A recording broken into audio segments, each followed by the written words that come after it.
माधव विद्या संकुल online teaching में विद्यार्थी मित्रों आपका स्वागत है। विद्यार्थी मित्रों, हमने अगले वीडियो में पाठ 7 बूझो तो जाने यानी कि पहेलियाँ उसके बारे में हमने देखा था। अब विद्यार्थी मित्रों, मैं आपको यह वीडियो में उसके अभ्यास के बारे में समझाऊंगी। वो आप ध्यान से यह वीडियो देखना और अपनी हिंदी की नोटबुक खोलकर फिर ही यह वीडियो देखना, यानी कि आपको यह बुक में से मैं जो बताऊँ आपको समझ में आसानी से आ जाए। तो प्रश्न 1 है, इसमें वाक्यों में कुछ फल और सब्जियों के नाम है, उन्हें ढूंढकर उदाहरण के अनुसार लिखो। यहाँ पहला है क, उधर आ मत जा। तो उसमें आपको फल या सब्जी का नाम ढूंढना है इस वाक्य में से। तो लिखाई है उधर आम, आम, इसका जवाब आएगा आम। इस तरह ब में है अंदर आलू लग जाएगी। तो इसमें सब्जी का नाम है आलू, तो उसमें क्या जवाब आएगा आलू। अब क है जयपाल कल आया था। तो इसमें भी एक सब्जी का नाम है पालक, तो उसका जवाब आएगा पालक। संत राम आ गया, ड में है संत राम आ गया, उसका जवाब है संतरा। ई है शैलजा मुनमुन से मिली, तो उसमें फल है शैलजा मुन, इसका जवाब आएगा जामुन। च है फैला हुआ काम अब सिमट रहा है, तो यहाँ जवाब आएगा मटर। फिर से मैं आपको बता देती हूँ, अ का जवाब तो आपको क का जवाब दिया गया है, उसमें आएगा आम। दूसरे का जवाब आएगा आलू, तीसरे का जवाब आएगा पालक, चौथे का जवाब आएगा संतरा, पांचवें का जवाब आएगा जामुन और लास्ट का जवाब आएगा मटर। अब विद्यार्थी मित्रों, यहाँ एक चित्र दिया गया है, वो भी आपको ध्यान से देखना है। इसमें पक्षियाँ और प्राणी का चित्र दिया गया है, तो आपको उसमें से कौन से प्राणी है और कौन से पक्षी है यह सब ढूंढकर आपको इस चित्र के बारे में लिखना है। तो मैं आपको बताती हूँ कि इस चित्र में कौन कौन से प्राणी और पक्षी है। तो दूसरा प्रश्न है कि चित्र में पहेलियाँ ध्यान से देखो और बताओ यहाँ कौन कौन से प्राणी और पक्षी है। तो हमें इसमें से प्राणी और पक्षी लिखना है। तो पहले हम प्राणी के बारे में जानेंगे। तो प्राणी में है हाथी, ऊंट, भैंस, मगर, लोमड़ी, कछुआ, कुत्ता और हिरन। फिर से मैं आपको बताती हूँ, प्राणी कौन कौन से हैं? हाथी, ऊंट, भैंस, मगर, लोमड़ी, कछुआ, कुत्ता और हिरन। अब पक्षी कौन कौन से हैं? तो मोर है, तोता है, सारस है, चिड़िया और बतख। फिर से मैं आपको बताती हूँ, पक्षी मोर, तोता, सारस, चिड़िया और बतख।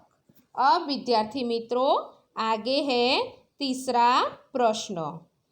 यह प्रश्न है, इन शब्दों को प्रयोग वाक्य में कीजिए। यह नीचे दिए गए हैं 6 हमें शब्द, उस पर से हमें कोई भी वाक्य बनाना है। मैं आपको बताऊँ यह नहीं, आपको जो भी आए वह वाक्य बनाना है। तो उदाहरण हमें दिया गया है पर्वत, तो हिमालय ऊंचा पर्वत है। अब है पेड़, तो मेरे घर के आंगन में नीम का पेड़ है, या पेड़ हमें फल देते हैं, पेड़ हमारे सच्चे मित्र है, कोई भी बना सकते हैं। अब नदी, गंगा पवित्र नदी है, मेरे गांव में नदी बहती है, साबरमती लंबी नदी है। इस तरह आम, आम फलों का राजा है, मुझे आम पसंद है, आम का रंग पीला होता है, कोई भी वाक्य बना सकते। हाथ, खोलने से पहले हाथ धोने चाहिए। तो यह विद्यार्थी मित्र, हाथ पर मेरे 2 हाथ है, मैं हाथ से लिखता हूँ, कोई भी वाक्य हम बना सकते हैं। मकान, तो मकान पर से मेरा मकान नया है, हम नए मकान में रहने गए, यह नया मकान किसका है, कोई भी वाक्य बना सकते हैं। इस तरह खिलौना, तो खिलौना, बच्चों को खिलौना पसंद होता है, मैंने कल नया खिलौना खरीदा। इस तरह आप कोई भी वाक्य बना सकते हैं। अब प्रश्न 4 है विद्यार्थी मित्रों, उसमें हम देखते हैं कि दिव्य भास्कर में जो बाल भास्कर आता है, बाल संदेश आता है, तो इसमें यह पहेलिया की तरह होता है कि 8 अंतर है वो हमें बताना है और अक्लमंदी या बुद्धि का काम है। तो विद्यार्थी मित्रों, हम चौपड़ी में तो विद्यार्थी मित्रों, आप अपनी चौपड़ी में जो फेरफार है इसमें से अलग अलग है दोनों चित्र में, वो आपको बताना है और उस पर राउंड करना है, यानी कि गोल करना है। अब विद्यार्थी मित्रों, 5वां प्रश्न है, पढ़कर कोष्टक में उचित शब्द लिखो। यह हमें एक प्रश्न दिया गया है और उसके सामने ही बॉक्स है, तो हमें विद्यार्थी मित्रों इस बॉक्स में जो शब्द आए इतना ही उसका जवाब आना चाहिए, उससे ज़्यादा नहीं, उससे कम नहीं। तो पहला है, जब किसी को जाने के लिए कहना, उसका जवाब एक ही बॉक्स दिया गया है, यानी कि एक ही अक्षर में आना चाहिए, तो उसका जवाब आएगा जा, यानी कि जाओ। दूसरा है जीवन प्राण, उसमें 2 ही बॉक्स है, तो 2 ही शब्द आएंगे, तो उसका अर्थ है, उसका जवाब है जान। तीसरा है राजा जनक की पुत्री, इसमें 3 बॉक्स है, राजा जनक की पुत्री का नाम था जानकी, हमारी सीता, जो सीता मैया थी उसका नाम जानकी था। और चौथा है प्राणी पशु जीव दारी, जहाँ प्राणी और पशु पंखी सब रहते हैं उसे क्या कहते हैं, तो उसे जीव सृष्टि कहते हैं। क्या कहते हैं, जीव सृष्टि। अब विद्यार्थी मित्रों, हमारा 6ठा प्रश्न है, नीचे दिए गए वर्ग पहेली में सार्थक शब्द ढूंढकर लिखें।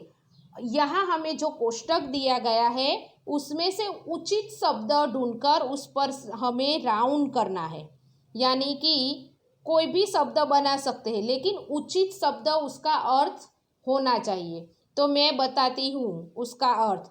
तो पहला है मधु, फिर दूसरा है मामा, तीसरा है बादल, चौथा है सरल, 5वां है सावन, 6ठा है तीर्थ, 7वां है नदी, 8वां है दल, 9वां है वन और लास्ट में है मर्द। फिर से मैं आपको यह शब्द बताती हूँ। मधु है, दूसरा है मामा, तीसरा है बादल, चौथा है सरल, 5वां है सावन, 6ठा है तीर्थ, 7वां है नदी, 8वां है दल, 9वां है वन और लास्ट में आएगा जो 10 है वो मर्द। इस तरह हमें विद्यार्थी मित्रों यह कोष्टक बनाना है, नोट में इस कोष्टक को दौड़ना है, फिर उसमें जो शब्द है उस पर गोल राउंड करना है। विद्यार्थी मित्रों, मैंने आपको पाठ 7 बूझो तो जानो उसके अभ्यास के बारे में बता दिया है। तो विद्यार्थी मित्रों, आपको अपनी नोटबुक में यह अभ्यास लिखना है और उसके शब्दार्थ भी लिख देने हैं। विद्यार्थी मित्रों, अगले वीडियो में मैं आपको उसके स्वाध्याय के बारे में समझाऊंगी। प्रणाम विद्यार्थी मित्रों।